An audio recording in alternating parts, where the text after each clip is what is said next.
இந்திய பெருங்கடல்ல சமீபத்துல நடந்த இந்த சம்பவம் இயற்கை உலகை பத்தின நம்ம புரிதலையே மாத்திருச்சுன்னு சொல்லலாம்.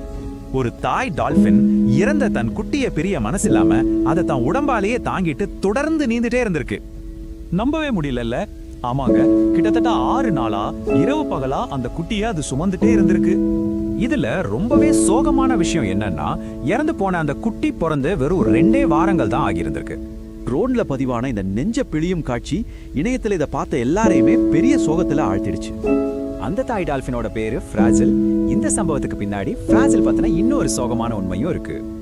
அது என்னன்னா, இது முதல் தடவை கிடையாது. ஃப்ராகல் இதுக்கு முன்னாடியே தன்னோட 4 குட்டிகளையும் அடுத்தடுத்து எழுந்திருக்கு.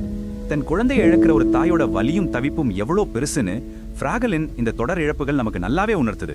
அறிவியல் ரீதியா பார்த்தா ஆராய்ச்சியாளர்கள் இந்த மாதிரி உணர்ச்சிகரமான நிகழ்வுகளை துயரம் போன்ற நடத்தை, அதாவது கிரீஃப் லைக் பிஹேவியர்னு பதிவு செய்யறாங்க.